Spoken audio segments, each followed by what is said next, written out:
Hey there, I'm Christine Collins. Welcome to Focus and Flow. Today we are going to have a lovely chat about working in flow and mindset for marketing. We'll keep it short, it'll be a quickie webby, so we'll just go ahead and dive straight in. So you probably know who I am, but just to give you that quickie intro, I'm Christine Collins. I'm a certified master NLP hypnotherapist with my background being in psychology and marketing, and I'm also an EFT practitioner. I help magical, intuitive entrepreneurs just like you with your marketing, your mindset, niching, and creative content. And I often talk about the strategic side of marketing and niching, but for today, we are going to focus more heavily on the mindset, working in flow, and kind of the hypnotic, magical side of things.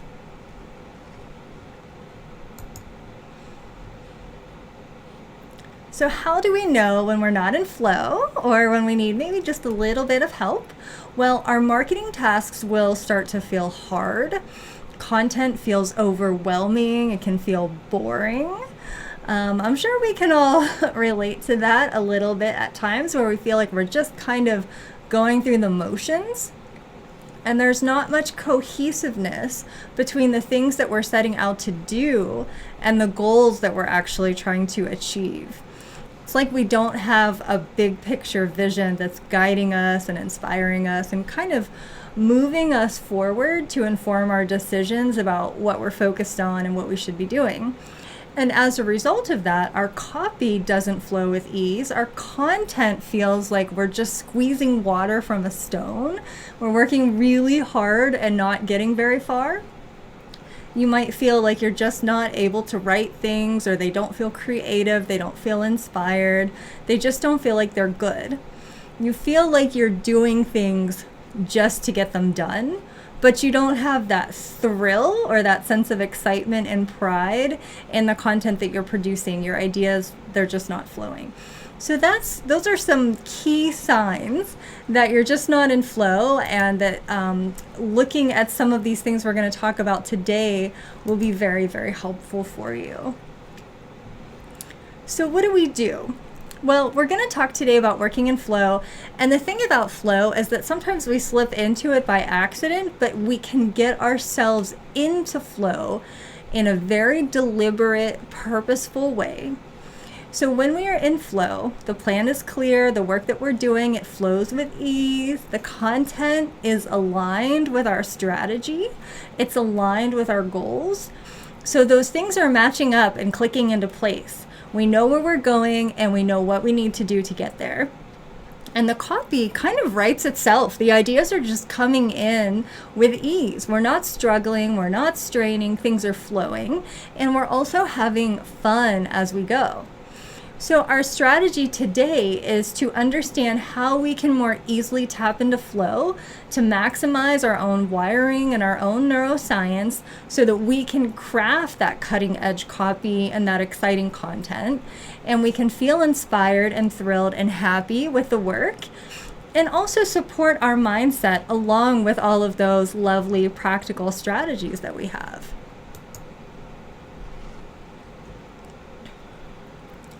So to give you a little bit of background on flow, like what is flow? What is she talking about? How does it work? How do we even know that it exists? Well, I will tell you that it is not just some kind of made up fluffy woo-woo thing. There's actually a neuroscience basis for flow. So from functional MRIs, they are able to see that the frontal lobe areas that are related to things like self-reflective thinking or self-consciousness, which we all have at times, there's actually a reduction in activity in those frontal lobe areas that tend to be connected with things like anxiety and self-consciousness, that self-doubt, that kind of hesitation or second guessing that we sometimes do. And when we are in flow, our stress levels are lower. We're most likely in an alpha brainwave, a calm state. Time can seem to fly by. We get a lot more done. There's a sense of clarity, a sense of control, kind of like you're mastering the time instead of it running you. and you feel like you have a little bit more optimism and hope. So that dopaminergic reward system that we're all familiar with when we feel a surge of good feelings, it gets activated, and we're in a more positive mood. We have a more positive mindset and a more hopeful outlook. We feel like the things that we're doing are actually going to pay off instead of feeling useless or pointless or worthless, as we sometimes do when we're kind of just randomly posting copy or posting our content and offers where we're feeling like, this doesn't seem like it's really going to go anywhere.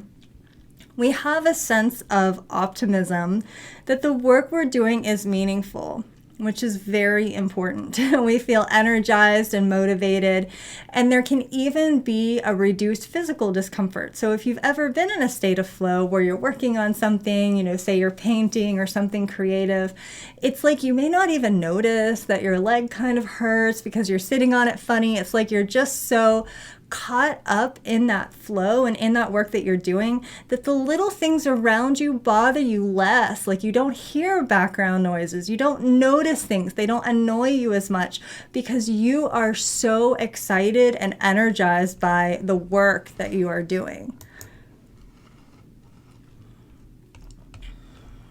So having really a basic understanding of how these different brainwaves work can be very helpful as we're talking in this conversation about working in flow.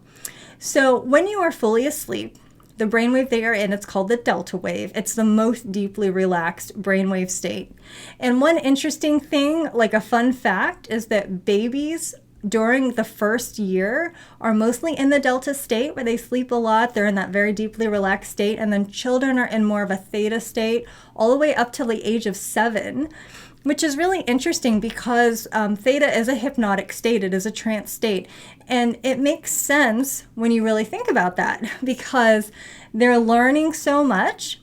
And not only are they learning, they need to believe what they're being told for safety and survival purposes, which most of our brain chemistry is arranged for our survival purposes. Because if the parents or adult caretakers are telling them it's not safe to do this, hold hands while crossing the street, don't touch that hot stove, they have to believe that what they're being told is accurate and correct. And I just think that it's interesting and helpful to kind of understand that at this young age, you are essentially in a state of hypnosis for several years. And theta is also a deeply relaxed kind of twilight state where you're intensely creative. There's a lot of daydreaming and intuition and fantasizing and memory formation, which helps to explain why children are so creative and imaginative, and it's much easier for them to access that. But we, as adults, can still access this beautiful state. And that is one of the many benefits of a tool like hypnosis that can help you to get into that. And then there's the alpha state, which is halfway between deeply relaxed and fully alert. It's a meditative, calm state where you're open to new ideas, open to new possibilities. There's reduction in anxiety, like we talked about, that can show up on these functional MRIs in terms of being in flow. And there's also some healing benefits to some of these deeper brain waves, including regeneration of tissue, restoration of circadian rhythm, enhanced peripheral blood flow, as well as openness to new ideas and creativity and intuition. So alpha is a state of meditative calm, kind of in between fully awake and fully asleep, as you can see in the chart. So your deepest state is delta, and then theta, and then alpha. And your more alert and focused states are going to be beta and gamma.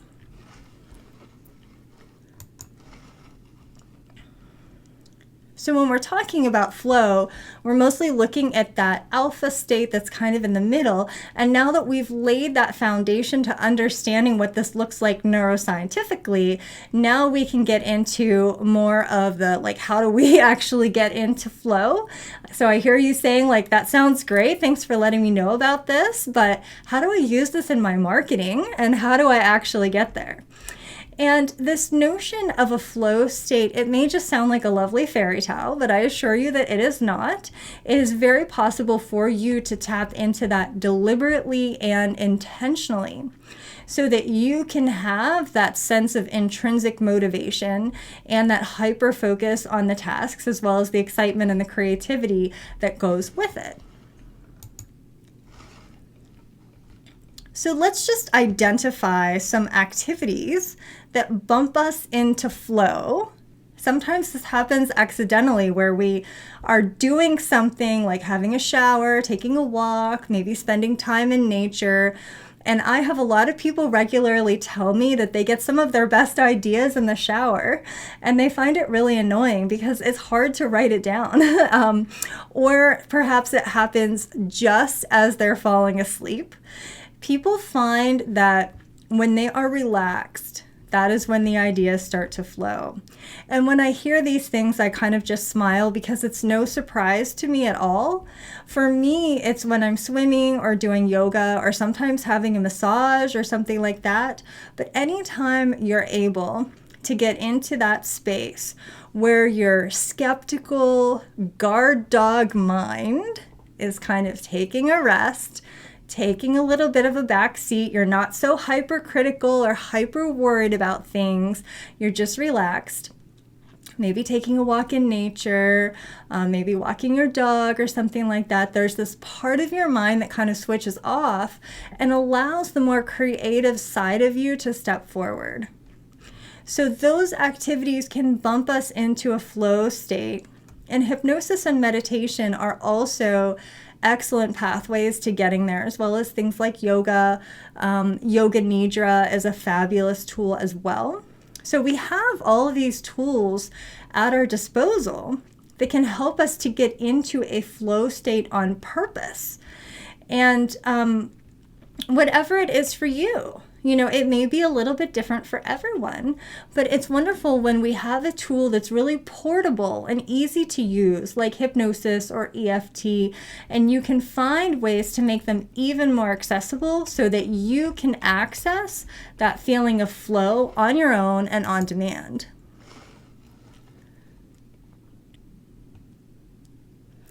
So you can follow your flow, you can follow your bliss strategically, and there are a lot of different ways for you to kind of decide how to do this. So firstly, by stimulating your flow state by something pleasurable or something relaxing, even a few deep breaths or a few rounds of EFT. If you don't have enough time for a longer thing like a full hypnosis session, you can just get into flow with a few small things. And when you are in that state, there are a lot of methods for kind of deciding how to work in flow and deciding your focus. So one strategy would be to kind of list everything out that you need to accomplish, and then weighting those tasks out by urgency, as well as energy bandwidth. A lot of times we create our strategic plans solely around what we think has the highest level of urgency or it has to be done, and we do not take our energy bandwidth into account. And the example that I like to give is that it may take you the same amount of time, physical time, to deliver a webinar as it does to write 5 blogs or 4 blogs or whatever that looks like for you in that hour. However, the energy bandwidth may not be the same for both tasks. For some people, speaking publicly is much easier than sitting down and writing. For others, the writing is much easier and much less stressful than getting live on a camera. So you can take your energy bandwidth into account as you are creating your plan and making sure that there is a balance. So let's say it's an energy expenditure of 5 points to write those 5 blogs, but 10 points to deliver the webinar. So if you know that you're going to have a total of 10 points listed out in your day, the day that you deliver that webinar, if it's a 10-point feature, a 10-point activity, that may be the only thing that you can do in that day. And if you're doing the 5 blogs and those are only 5 points, then you might still be able to squeeze in another 5-point activity. And this is something that we don't often discuss or talk about, but it's very important when it comes to working in flow. The other piece here, and I love to use this example of, there's a meme floating around about how to procrastinate constructively by having 2 projects going simultaneously, and you procrastinate on one by working on the other. Well, there's actually something to that in terms of working in flow. When we work in flow, we can be peeking at that list of priorities, and instead of rigidly saying, okay, I'm slated to work on writing my offer copy for the first hour of today between 11 and 12. However, when you look at your list, the thing that actually looks the most appealing or tempting to you in that moment is to quickly update the pricing on your website. Like, that's one of the things you also have to do. And I say, for heaven's sake, go ahead and do the pricing update. It all has to get done.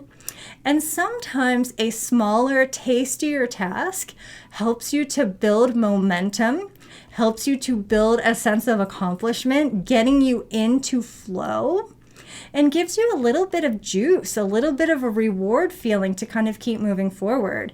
And then allow yourself to do that because it's all part of your task list.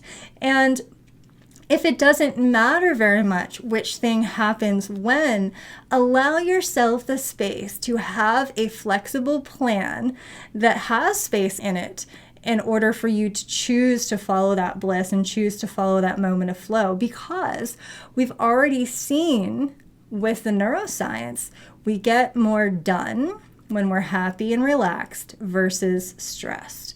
And sometimes a small win or a feeling of accomplishment provides us with the fuel to keep going forward and doing the rest. And when we're talking about creative tasks like copywriting or content creating or blog writing, those can be greatly improved and facilitated with tools like hypnosis, used ahead of the writing portion to get you into that flow or alpha state.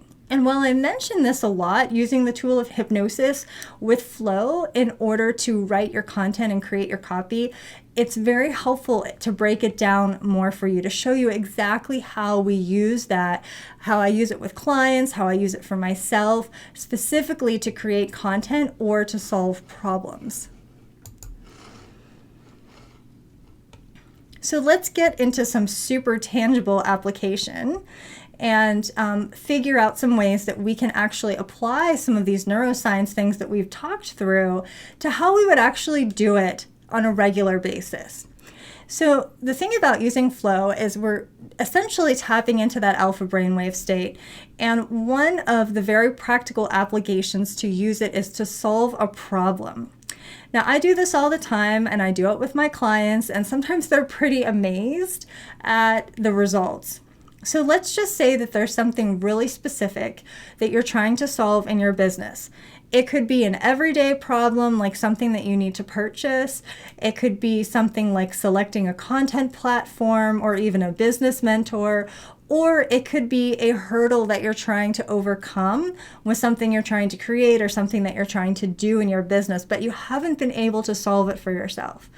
And we can have a balance between the logical steps that we normally have in problem solving, where we're kind of weighing out the pros and the cons and figuring out pricing and features and benefits if we're making a purchase, and we list everything out and we weigh everything out, and that's all fine. Those steps are also very important. But then you can also tap into your intuition and into flow and use the deeper, more intuitive side of yourself to help you to find a solution. And often your intuitive side and your sense of flow will have an insight that your logical mind doesn't have. This is particularly good for seemingly unsolvable problems that you can't solve with just your logic. Maybe there's a place where you're stuck and the logic just isn't working. It's just not enough. And you feel like you just don't know what to do, like you're not even sure where to start. So step one is to select a tool to get into flow. So we'll just say it's hypnosis because that is my area of expertise. And so you conjure a question a problem to be solved, and you have this question, and you say, and I have to stress that the important part here is once you have your question, you have to let go of the answer or striving for that answer and allow yourself to just truly be open, allow it to just kind of come to you. And so what I like to do is ask the question just prior to a hypnosis session.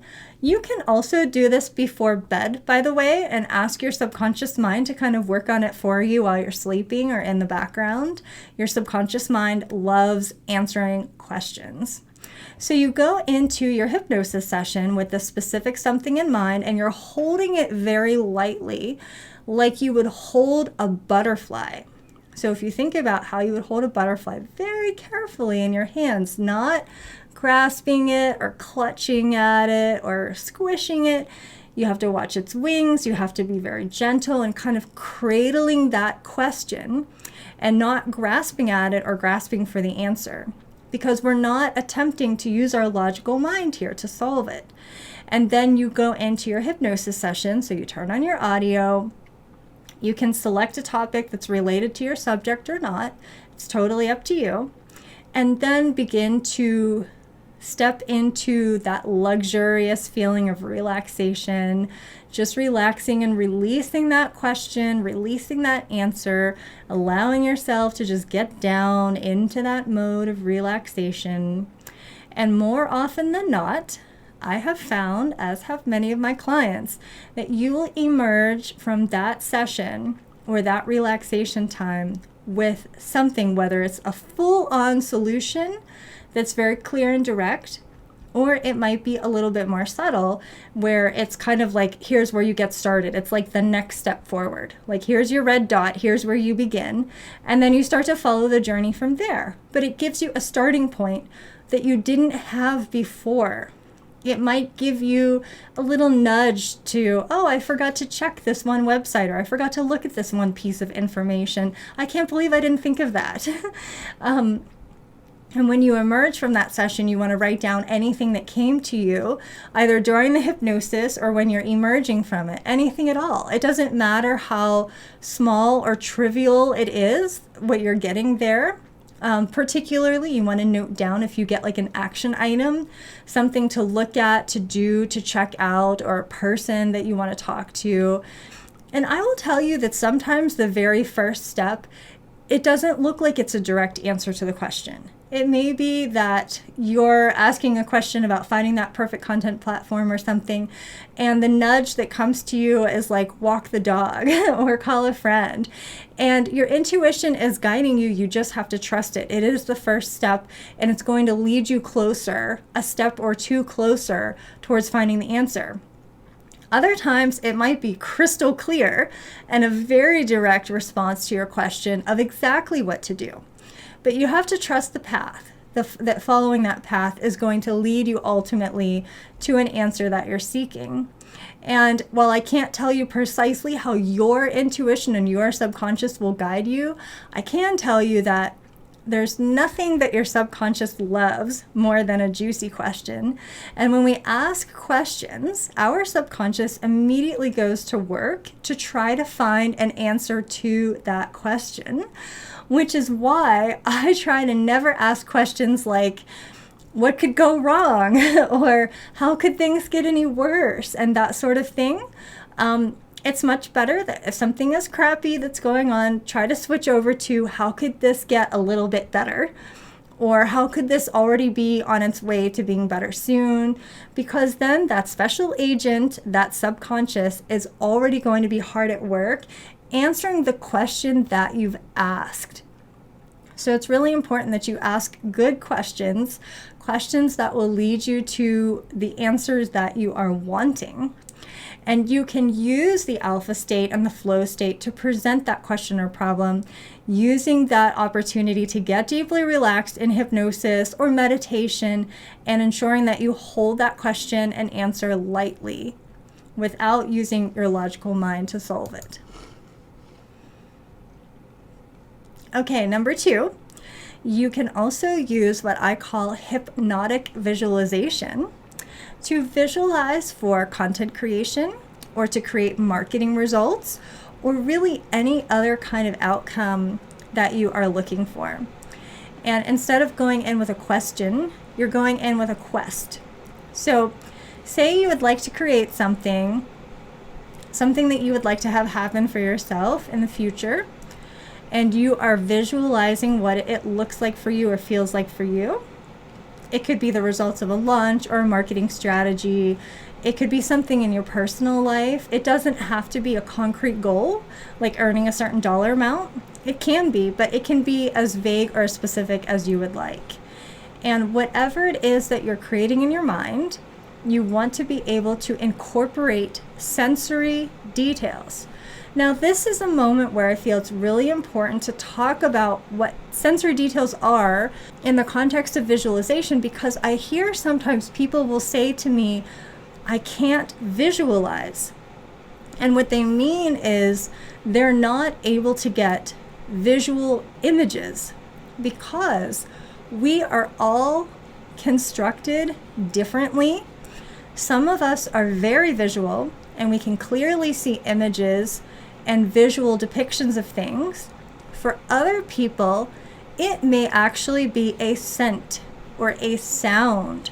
So if all you can do is smell the chocolate chip cookies that you want to bake on the day that you achieve your goal to celebrate, that is perfectly valid for visualization. It does not have to be an image. So I just want to reassure you that it's totally okay if you don't visualize images in the sense that you see something.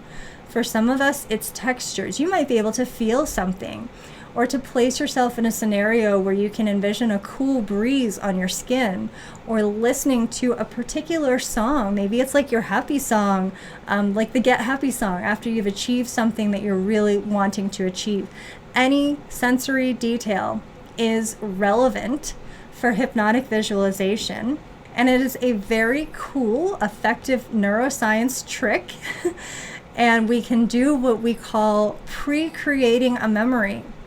And the reason that we do that is because our brains actually record visualization in a very similar way to how we record memory, which I just think is so fascinating and cool.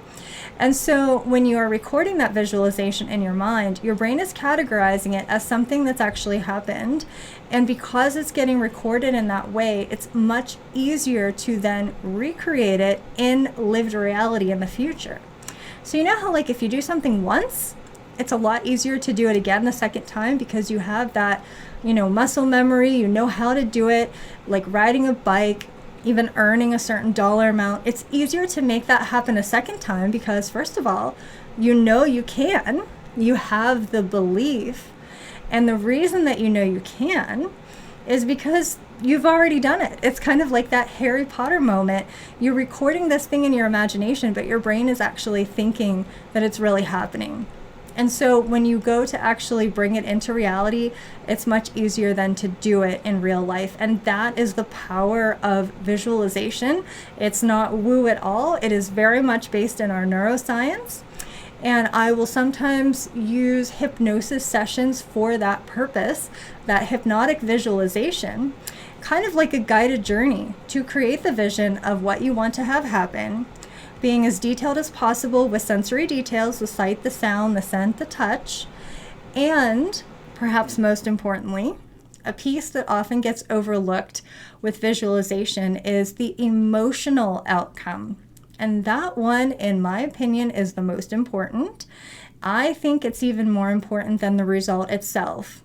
And the reason for that is because it is more important that your outcome contains you feeling really good than it is to earn a certain dollar amount or achieve a certain goal. And the reason for that is because sometimes we get the exact thing that we thought we wanted.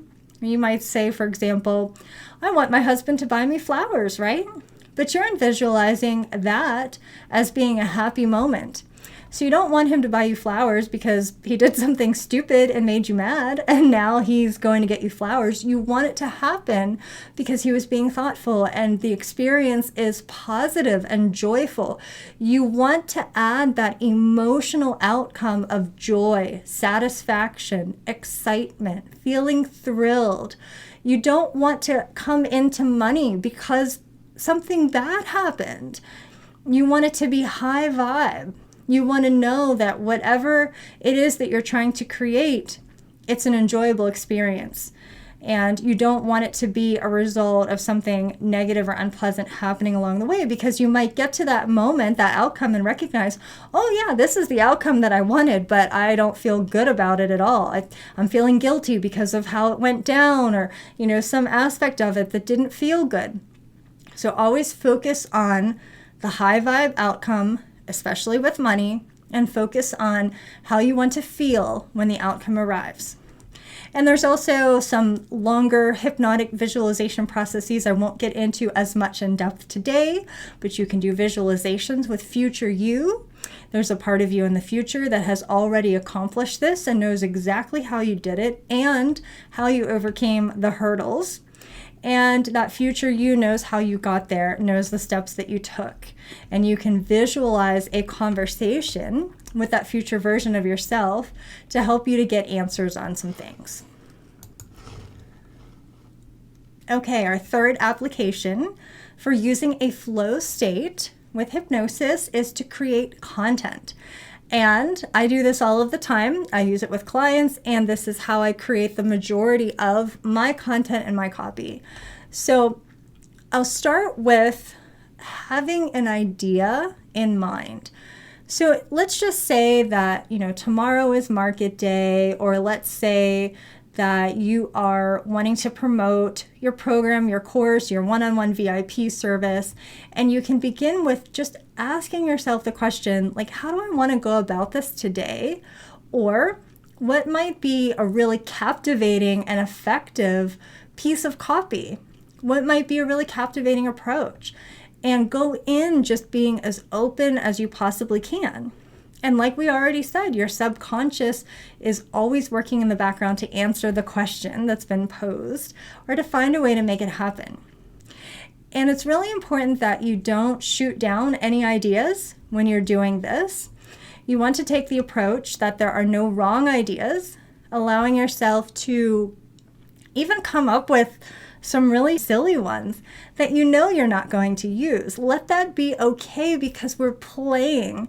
And in the end, you get to veto any of it. So it doesn't matter if your brain comes up with something and you're like, oh no, that would be a strategic or a logistical nightmare. Like, I don't want to do that. That's fine. But try your best not to shoot anything down when you're in the creating, conjuring stage. Just allow yourself to kind of fantasize each option, explore it, be open and play with it, and really being as playful as you can. You can visualize, you can envision your audience receiving this, you can envision yourself writing it, and then sometimes as you're doing that, the words will start to come. They'll just start to form while you're imagining it. And I find sometimes I even have to kind of jump up. As soon as I'm finished with a hypnosis, I've got to jump up and grab a pen or my phone to write it down and try to just get it down as quickly as I can. And sometimes people ask me, is it okay to interrupt my hypnosis to write down an idea? And I would say yes. If, obviously, take it into account, the situation and the setup that you have. If you're nicely tucked into bed and you don't want to do that, that's fine. But if you think you're going to lose it, you're going to lose the grasp on that collection of words, I think it's fine to interrupt your hypnosis to get up and write it down. And sometimes I'll just kind of let multiple things flow through just to see which one is still with me at the end. But it can be interesting just to play with it, just to see what comes. I would encourage you to be bold and playful and daring as you are mentally writing that copy, playing with those content ideas, remembering this is just a fantasy. You're not married to any of these imaginings. You can turn them over in your mind and then jettison them just as quickly. Sometimes the really juicy and genius things will come when you're just kind of playing around and you're not being too serious about honing in on a specific thing. Now, I always like to stress that these techniques that we're talking about are merely suggestions, and they are never meant to be like a rigid technique that you have boxed yourself in with. So for you, as you're creating your plan to work in flow, you can make that an intentional state, a choice, something that has become a regular part of your process with your marketing, just like everything else that you do. You could slate 10 to 15 minutes at the start of your content and marketing work to get into flow on purpose, whether that's with a walk or a swim, some hypnosis, a massage, some yoga, something else. This is where I think it really gets fun, because you can truly say that your yoga class or your walk or your swim or your meditation and hypnosis time is truly a business practice, a business need, and an incredibly important part of your marketing work and its efficacy. In fact, your marketing work will be far less good without working in flow, and your already precious time will be far less productive and effective if you are not working in flow. So you could start with a simple list of activities that help you to get into flow. So it's not going to be the same for everyone. For me, it's getting into water, whether that's having a swim or just being outside in nature. That's really great for me. So think about what gets you relaxed, what gets you feeling inspired. Maybe it's listening to classical music. Maybe it is spending a little bit of time looking at some artwork. It could be using some aromatherapy. So we're tapping in here on some of the different senses, because each of us is responsive to different types of tools. It might be getting some lavender incense or something going. So making a note of those things and using it to your advantage to help you to tap into that flow state. And the other piece here that's really important is to budget a little bit of time into your day or into your week for working in flow. You could just make it a percentage of the time you have. So if you only have 10 minutes, make that first 1 minute turning on your aromatherapy or your music or whatever it is for you. And then when you have more time, you have 60 minutes or 2 hours, take 10 or 15 minutes and do a flow-inducing activity, whether that's doing some quick yoga or a hypnosis. And I can tell you that the remaining minutes that you have will be so much more productive. Your focus will be more clear, and it'll be well worth that time that you invested. Particularly when you are sitting down to do something and you're like already, you're not sure what you're going to write or how to tackle a particular project. That's the perfect time for a little hypnosis or a little visualization work about the goal or the outcome that you are seeking. So I do mine in the morning. That doesn't work for everyone. That's how I start my day. And sometimes I visualize things during that time that I want to accomplish, and I keep it to 15 minutes. And that's the only reason that it works for me consistently, because I don't allow that to lapse into 30 minutes or 45 minutes or falling back asleep. But I always say, only you know you. Only you know what works and doesn't work for you. And that is why it's always a flexible plan and not a rigid recommendation. And I don't ever tell somebody like, this is how you have to do this, because we're all different. We have different lives. We have different family and home structures. We have different worlds that we're living in. And so it may not be first thing in the morning. It may be in the middle of your day. Maybe it's after you've gotten a few things done, or your day didn't start off as high vibe as you would like, and you need a reset. Hypnosis is a fantastic reset button. Some people like to do it right before bed to kind of unwind and go into their sleep time. Then they go into their dream state, deeply relaxed, and they wake up feeling refreshed. So you can adjust your working in flow plan to what works for you. And I can tell you also that when things are feeling icky with your marketing, with your content, things just aren't flowing, and you've maybe tried to rewrite it 8 times and it still sounds like crap, my strongest recommendation is to step away, put down the pen, step away from the task or the work. If you can, postpone any major decisions, step away and do something to break your state. When you're kind of feeling like the grumpy is coming on, do something that works for you. You can do some EFT tapping. That's one of the things that I love to do is a quick 2-minute round of EFT. You know, something happens, it throws me off. I'm feeling upset. Maybe there's an emotion going on, or I'm just feeling kind of cranky or something. I will sometimes say, like, I'm just going to do 3 rounds, you know, just commit myself to doing 3 quick rounds of EFT. And after the 3rd round, I can quit if I want to, or if I want to, I can keep going, but I have to do at least 3. And after that, pretty much every single time, I feel at least a little bit better. And then I'm a little bit more capable of making further decisions. And the anxious, angry, sad, frustrated, whatever is reduced. So that can be a great state breaker to kind of get yourself out of the ick and back into the flow. And then if you have the time, you can do some more intensive things. You can do a hypnosis session, but definitely put the pen down. Don't try to keep muscling your way through. If it's not working, acknowledge it, let it go, step away, take a walk, get a cup of tea, take a break, come back in a few minutes, or come back, you know, a few hours or the next day. Don't send the text. I can't tell you how many times I have or haven't, but I can tell you that every single time not sending the text is usually for the best.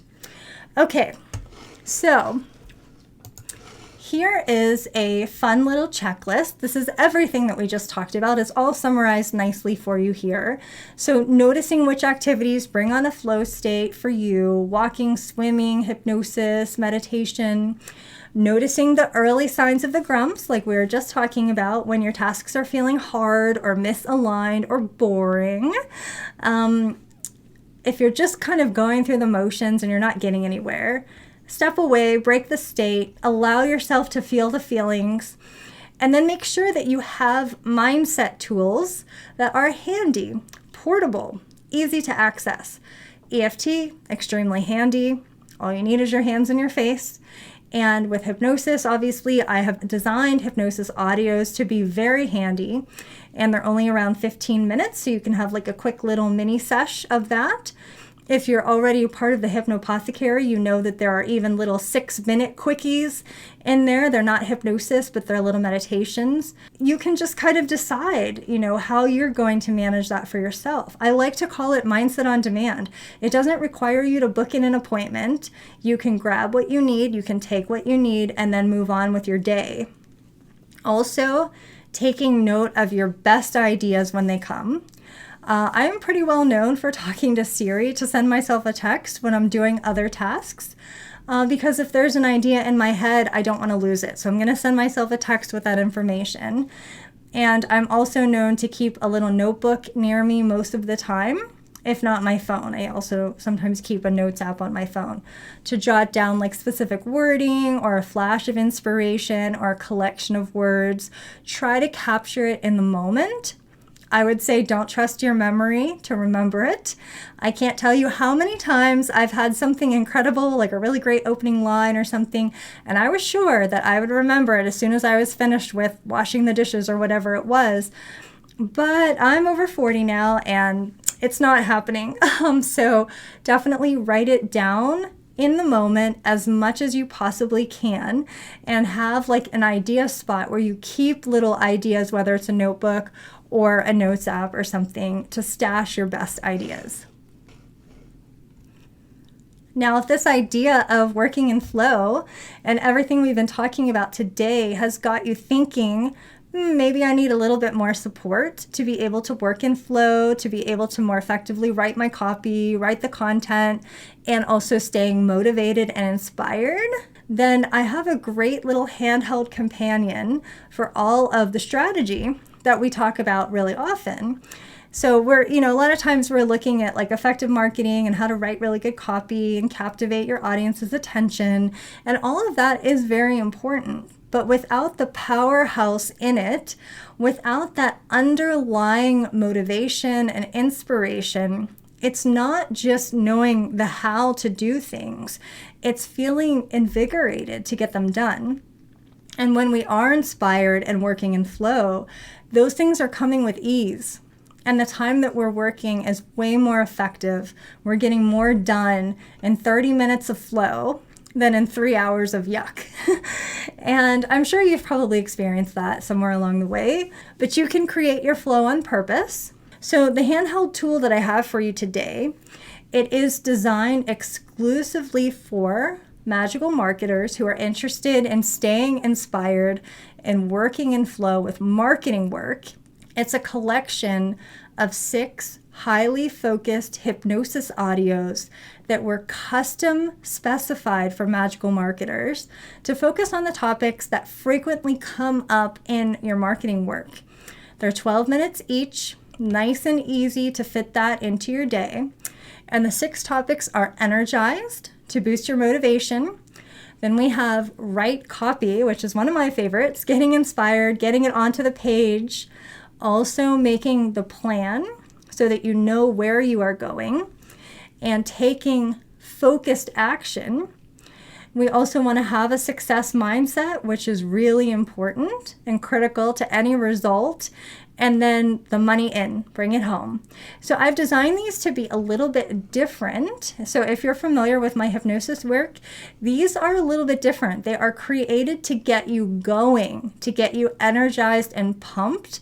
They are shorter by design. They're a little bit more succinct, a little bit faster paced, and they're very highly focused on getting you into flow. They're designed to set you up to do the work and crafted around your marketing process. Everything from hyping yourself up when you're feeling kind of lethargic or uninspired to doing the writing and the planning and the action taking. And they're only available as a collection. So these do not live inside the Hypnopothecary. This is a very specific product for magical marketers. So if you have any questions about anything that we've talked through today, or you want to ask me about hypnosis or talk about the Hypnopothecary, I'm more than happy to answer questions about it. I do also have that $5 monthly membership. So if you're kind of just in the dipping your toes in stage, that is an option for you as well. That gives you access to the existing library. And there's even a 30-day taster if you just, want to try it out for a month. It has absolutely been my pleasure to speak with you today, and I really hope that you got something out of our conversation in terms of understanding how to get into flow, how to make it really work for you, and whether or not our adventure today continues into something more. I have genuinely enjoyed spending this time with you, and I wish you a totally magical and creative rest of your day.